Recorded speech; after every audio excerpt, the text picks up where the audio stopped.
नए पैटर्न को एनालाइज करके मैं ये भी बताऊंगी कि कौन से चैप्टर इंपॉर्टेंट है नए पैटर्न के हिसाब से। Hello ड्रीमीज, I am Ankita preparing for SSC CJ. Today's video is about reasoning chapter wise sequence. So reasoning is one of the most scoring subject in SSC CGL, लेकिन सबसे बड़ा डाउट ये होता है किस सीक्वेंस में प्रिपरेशन करनी चाहिए। मुझे भी स्टार्टिंग में ये प्रॉब्लम हो रहा था। मैंने भी बहुत सारे सर्च किए, बहुत लोगों से मैंने पूछा, जो मेरे फ्रेंड्स है, रिलेटिव्स है, जो प्रिपेयर कर रहे हैं, तो मैंने उनसे पूछा कि क्या होना चाहिए उनके एक्सपीरियंस के हिसाब से, और साथ ही साथ मैंने नए पैटर्न्स को एनालाइज करके ये एक सीक्वेंस वाइज, एक चैप्टर वाइज सीक्वेंस बनाया है रीजनिंग के लिए।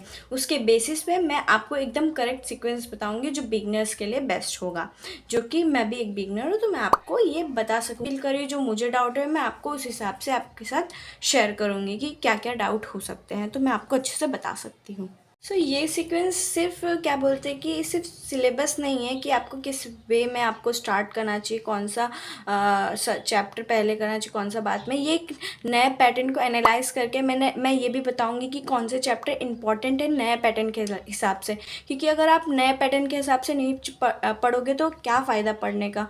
आपको हमेशा पैटर्न के हिसाब से चलते रहना। अगर आप 2026 के प्रिपरेशन कर रहे हो तब भी ये आपके लिए बेस्ट है। अगर 2027 के लिए आप कर रहे हो तो आप इसे देख लो, अभी के लिए प्रिपरेशन करना चालू कर दो। क्या पता नेक्स्ट ईयर में कुछ नया पैटर्न आ जाए, तो हमेशा अपडेटेड रहना चाहिए। अभी के लिए हमारा जो रीजनिंग का चैप्टर वाइज सीक्वेंस है वो मैं आज आपके साथ शेयर करूँगी। जैसा कि मैंने आपको मैथ्स के सीक्वेंस बताए थे चैप्टर वाइज। अगर आपने नहीं देखा तो आप लोग देख सकते हो, मैं लिंक डिस्क्रिप्शन में डाल दूँगी। जैसा हम लोग ने मैथ्स में किया था कि पहले अपना बेसिक या फाउंडेशन बिल्ड करना है, फिर बाद में हम लोग को कोई चैप्टर को उठाना है, ठीक है। तो बेसिक और फाउंडेशन बिल्ड करने के लिए पहले हम लोग को अल्फ़ाबेट टेस्ट करना है, फिर नंबर सीरीज़, फिर कोडिंग, डिकोडिंग और क्लासिफिकेशन।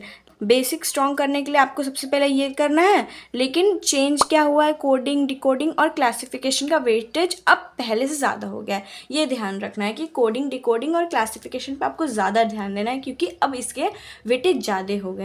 अब आते हैं एनालॉगी एंड सीरीज़ पे, जिसमें आते हैं लेटर नंबर वर्ड के एनालॉगी, लेटर नंबर वर्ड के सीरीज़, फिर बाद में मिक्स्ड सीरीज़, ठीक है।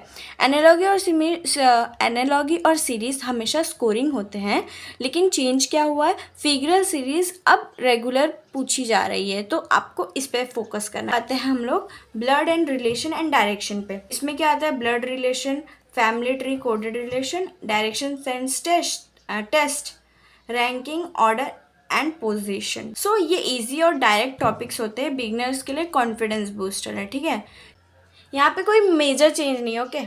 अभी हम लोग चलते हैं logical arrangement, puzzle type, seating arrangement आता है इसमें, scheduling, puzzle, order and ranking, advance अब, ठीक है। ऑर्डर एंड रैंकिंग अब हम लोग को एडवांस करना है।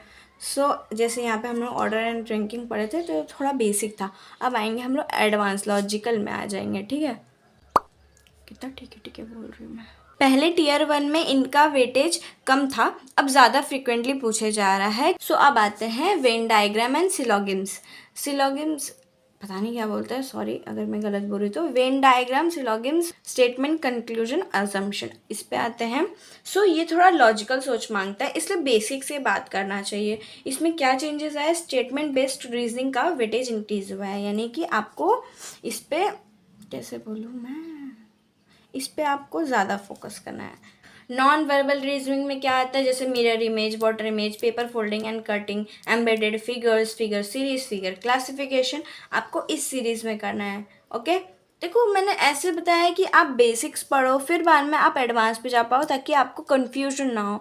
आपका जो आप पढ़े हो तो आपको आगे वो काम आए, तो एक दूसरे से लिंक होते हैं। इतना भी लिंक नहीं होते जैसे मैथ्स में लिंक होता है, अगर आप एक चीज़ पढ़ लो तो आपको आगे काम आता है। रीजनिंग में थोड़े कम लिंक होते हैं, लेकिन फिर भी आपको एक सीक्वेंस तो पता होना चाहिए ना। आप टेंशन मत लो, आप कैसे भी पढ़ सकते हो, लेकिन फिर भी ये है एक सीक्वेंस, प्रॉपर सीक्वेंस जो आप फॉलो कर सकते हो। अभी इसमें क्या चेंजेस आए हैं, नॉन वर्बल सीरीज से अब 3-4 क्वेश्चन फिक्स बन गए हैं, यानी कि आपको इस पे बहुत फोकस करना है, क्योंकि अब 3-4 क्वेश्चन मतलब कि आराम से आपके 12 मार्क्स बन सकते हैं इससे ही सिर्फ। सो आपको इस पर फोकस करना है। ओके, अब आते हैं हम लोग मिसलेनियस एंड हाई लेवल। इसमें क्या आता है? Mathematical operation, clock and calendar, cube and dice, missing numbers, matrix, data sufficiency, reasoning based होता है। ठीक है, सो ये कभी कभी ही आते हैं, बेस्ट है इन लास्ट में करना चाहिए, यानी कि आप इसे लास्ट में कर सकते हो। इसको इम्पोर्टेंस देनी चाहिए, इसको इम्पोर्टेंस देना है, और ये दोनों। सो ये है वो फ्लो जो नया एसएससी सीजीएल पैटर्न के हिसाब से सबसे स्मार्ट सीक्वेंस है। सो अगर मैंने कहीं पे भी कोई भी गलत बोला हो तो आप मुझे करेक्ट कर सकते हैं कमेंट सेक्शन में। अगर ऐसी और स्ट्रेटेजी वीडियो या ऐसी और सब्जेक्ट के सीक्वेंस जानने हो तो मुझे कमेंट में बताना कि नेक्स्ट मैं कौन से सब्जेक्ट का सीक्वेंस बताऊँ आपको। सो आप इस ऑर्डर में प्रिपरेशन करोगे तो रीजनिंग लॉजिकल भी लगेगी और स्कोरिंग भी हो जाएगी। और हाँ, ऐसे ही स्ट्रेटेजी और प्रिपरेशन टिप्स के लिए subscribe my channel. Let's crack SSC CGL together. Thanks for watching. I hope you liked this video.